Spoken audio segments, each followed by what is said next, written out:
Hey guys, what's up? This is Oliver here. Today we are playing Katawa Shoujo! Yay! Let's get into this thing. It's a reading game, so I have to read a lot. A light breeze causes the naked branches overhead to rattle like wind chimes. This is a popular retreat for couples in the summer. The deciduous trees provide a beautiful green canopy far outside the teachers and fellow students. But now in late winter it feels like I'm standing under a pile of kindling. I breathe into my cup hands and rub them together fiercely to prevent them from numbing in the cold. Okay, this is a lot of information. So, this is me, I guess. Just how long am I expected to wait out here anyway? I'm sure the note said 4 o'clock p.m. Okay. Ah, yes, the note slipped between the pages of my math book while I wasn't looking. As far as cliches go, I'm more a fan of the letter in the locker. But at least this way it shows a little bit of an initiative. As I ponder the meaning of the note, snowfall gradually thickens. The snowflakes silently from white painted sky are the only sign of time passing in the stagnant world. Their slow descent upon the frozen forest makes it seem like time has slowed to a crawl. The rustling of a dry snow underfoot startles me. Interrupting the quiet mood, someone is approaching me from behind. Oh no.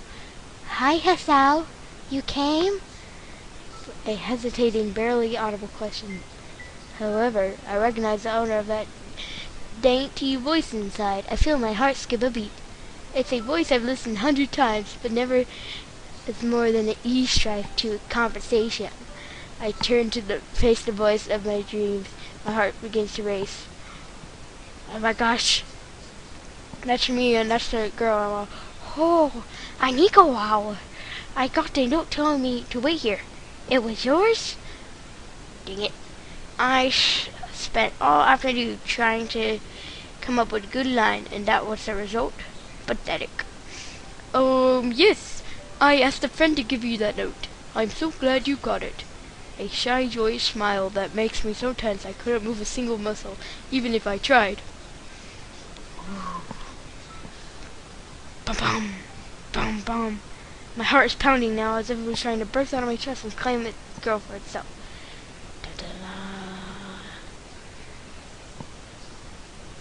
So, here we are, out in the cold. Let's see, and the wind stirs up the branches. The canicopious, I don't know how to say that. Noise is music to my ears. And Nakiwa flinches ever so softly against the gust of wind.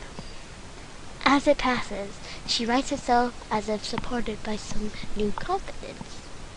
Her eyes lock with mine as she lazily twirls her long dark hair around her finger, while the anxious beating of my heart grows louder. Boom! Oh, my throat is tight. I thought I could even force a word out of it if I tried. You see? Bum bum. I wanted to know. Bum bum. If you go out with me. I stand there motionless save for the pounding heart. I want to say something in reply, but my vocal cords feel like they're stretched beyond the breaking point. Hasao? I reach up to massage my throat, but it only sends spikes of blinding pain along my arms. Hasao? Ta-da. My whole body freezes save for my eyes, which shoot open in terror. Boom boom. Boom boom. Boom boom. Boom boom. Hasao! The beating of my chest suddenly stops. I go weak at the knees. Da-da-da! The world's around me. The canopy, bare branches, and so was the sky. Aniko out, running towards me. All these fade to black. The last things I remember before slipping away are the sounds of Aniko screaming for help, and the insistent clatter of branches above. This is interesting. Oh no, what's that? Do you? I'm alive! Yeah, 4 Leaf Studios presents Katawa Shoujo. Dear, dear. Inspiration. Right. Writing Anonymous 22 or blah blah blah. Editing those people. Just music blue 123 and Nicole Amarafi. Do. Monkey rhythm 3D. Heavy beer. Climatic. Nosh. Sorry if you can see a little bit of my desktop. I'm not really good at Camtasia, like making it all fit together, but it's good enough that you can see it. Dear, dear, dear, dear, dear, dear, dear, dear, dear, dear, dear, dear, dear, dear. Okay. Let's see. It's been 4 months since my heart attack. Dun, dun, dun. Oh, this is a kind of nice hospital. Not really. That whole time I probably count the times I've left this hospital room unsupervised out on one hand. For 4 months, pretty long time when you're left alone with your thoughts. So I have plenty of time to come to terms with my situation. Arrhythmia. A strange word, a foreign alien one. One that you won't want to be in the same room with. A rare condition, it causes the heart to act erratically, occasionally beat too fast. It can be fatal. Da-da-da! Apparently, I've had it for a long time. They said it was a miracle I was able to go on so long without anything happening. Whoa. Is that really a miracle? I guess it was supposed to make me feel better, more appreciative of my life. It really didn't do anything to cheer me up. My parents, I think, were hit harder by the news than I was. They practically had 2 hemorrhages. I had already a full day by then to just digest everything to them. It was all fresh. They were even willing to sell their house in order to pay for a cure. Of course, there isn't a cure. Because of the late discovery of this condition, I've had to stay in the hospital to recuperate from the treatments. When I was first admitted, it felt as if I was missed. For about a week, my room in the ward was full of flowers, balloons, and cards. But the visitors soon dwindled, and all the gifts became trickling down to nothing shortly after. I realized that the only reason I had gotten so many cards and flowers because sending me their sympathy had turned into a class project. Maybe some people were genuinely concerned, but I doubt it. Even in the beginning, I barely had visitors. By the end of the first month, my parents came by on a regular basis. And Ikawa was the last to stop visiting. Aww. After 6 weeks, I never saw her again. We never had much to talk about when she visited anyway. We didn't touch the subject that was between us on that snowy day ever again. The hospital? It was only a place I'd like to live. It's not really a place I'd like to live in. The doctors' nurses feel impersonal and faceless. I guess it's because they're in a hurry. They have a million other patients waiting for them, but it makes me feel uncomfortable. For the first month or so, I asked the head cardiologist every time I saw him for a rough estimate of when I'd be able to leave. He never answered anything in a straightforward way, but told me to wait and see if the treatment surgeries worked. So I idly observed the scar that those surgeries had left on my chest slowly change its appearance over time, thinking of it as sometimes an omen. I still ask for the head cardiologist about leaving, but my expectations are low enough now that I'm not disappointed anymore when I don't get a reply. The way he shuffles around the answer shows that there's at least some hope.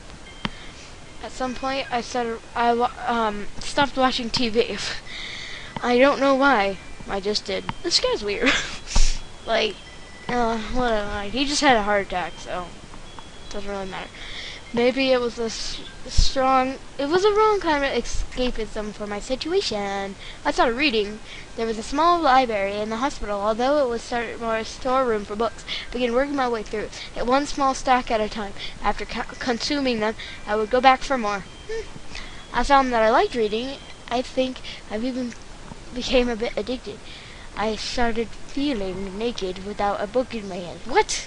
You're weird. But I loved the stories. That was what my life was like. The days become increasingly harder to distinguish from another. Reading from the book I was reading, the weather outside, it felt like time blurred into some kind of gooey mass I was trapped inside, instead of moving within. A week could go by without me really noticing it. It's weird. Sometimes I pause in realization that I didn't know what day of the week it was. But other times, all the things that surrounded me would painfully crash into my consciousness through the barrier of blah blah blah blah blah. I don't know how to say that word. I had set up for myself. The pages of my book would start feeling sharp and burning hot. The heaviness in my chest would become so hard to bear that I had to put the book aside and lay down for a while, looking at the ceiling as I was gonna cry. But it happened only rarely. I couldn't even cry. Dun dun dun! Today the doctor comes in and gives me a smile. He seems excited, but not very. It's like he's trying to make an effort to be happy on my behalf. My parents are here. It's been a few days since I've last seen them. Both of them are sort of dressed up. Is this supposed to be kind of a special occasion? It's not a party. How do you know? There is a ritual the head cardiologist has. He takes the time to read the papers, then setting them aside to make a point of the pointless of what he just... What? Whatness. Whatever. Then he casually sits down on the edge of the bed next to mine. He looks at me in the eyes for a moment. Hello, Hasao. How are you today? I don't answer him, but I smile back at him. I believe that you can go home. Your heart is stronger now. With some precautions, you should be fine. Will we have all your medication sorted out? I'll give your father the prescription. The doctor hands a sheet of paper to my dad, whose expression turns wood as he quickly reads it. So many! I take it from his hand and take a look myself, feeling numb. How am I supposed to react to this? Oh no, I'm kind of scared to see this. Holy crud, that's a lot. Absurdly long list of medications staring back at me from the paper seemed insurmountable. They all blend together in a sea of letters. Look how much that is! That is crazy! This is insane. Yes, it is.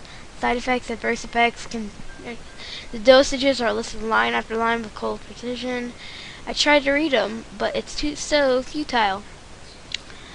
I can't understand any of it. Attempting to only makes me feel sicker. All of this for the rest of life, every day? That's a lot. I'm afraid that is the best we can do at this point. However, new medications are always being developed, so I wouldn't be surprised to see that list fade over the years. What kind of confidence booster is that? I'd have felt better if he hadn't said anything at all. Also, I've spoken with your parents and believe that it would make you don't return to your old school. What? Please calm down, Hasao. Listen to what the doctor has to say. Calm down? The way he said it... The way he says it to me... I'm not good at this. The way he says it tells me he knew full well that I wouldn't like it. I am going to be homeschooled. Whatever. My concern shows it's ignored. We all understand that your education is paramount. However, I think that it's wise. I don't think that it's wise for you to be without supervision. At least not until sure that your medication is suitable. So I've spoken to your parents about a transfer. It's a school called Yamaku Academy that specializes in dealing with disabled students. Disabled? What? Am I? It has a 24-hour nursing staff. and it's only a few minutes from a highly regarded general hospital. The majority of students live on the campus. Think of it as a boarding school of sorts. It's designed to give students a degree of independence while keeping help nearby. Independence? It's a school for disabled kids. I don't try to disguise that fact. Okay, this guy's weird. If it was really that free, there wouldn't be a 24-hour nursing staff. That wouldn't make the hospital wouldn't make a hospital being nearby a selling point. Of course, that's only if you want to go, but your mother and I aren't really able to homeschool you. We went out there and took a couple of weeks and had a couple of weeks back. I think you'd like it. It looks like you don't really have a choice. Compared to other heart problems, people with your condition usually tend to live long lives. You'll need a job one day, and this is a good opportunity to continue your education. This is an opportunity. Don't call it an opportunity. Don't call it a, god dang it, opportunity. Well, you should be excited at a chance to go back to school. I remember you wanted to return to school, and while it's not the same one, a special school, that's an insult. That's what I want to say. It's a step down. It's not what you think. All the students there are pretty active in their own sort of way. It's geared towards students that can get around and learn, but just need a little help in any way or another. Your father's right. Your father's right. And many of the graduates of this school have gone to do amazing things. A person doesn't have to be held back by their disability. One of my colleagues in another hospital is a graduate. I don't care. A person doesn't have to be held back by their disability. That's what a disability is. I really hate something so important was decided for me. But what can I do about it? A normal life is out of question now. It's funny. I had thought my life was actually kind of boring. Now I miss it. I want to protest. I want to blame the lack of reaction on shock or fatigue. I could easily yell out something now. Something about how I can go back to school anyway, but no. I don't say anything. The fact is that I know it's futile. I look around the room feeling very tired of this. The hospital doctors, my condition, everything. I don't see anything that would make me feel different. There really isn't a choice. I know this, but the thought of going to a disabled school, what are those even like? As much as I try to put a positive spin on this, it's very difficult. Let me try. A clean slate isn't a bad thing. That's all I can think of to get me through this. At least I still have something, even if it's a special school. It's something. A fresh start, and my life isn't over. It would be a mistake just to resign myself to thinking that. At the very least, I'll try to see what my new life will look like. Okay, do we get to see what his new life will look like? Ooh, music's finally. Do we what? Oh, this is me. Only has a heart with a broken thing in it. So that's it, guys. That was episode 1 of Katawa Shoujo. I hope you guys liked it. And yeah, bye.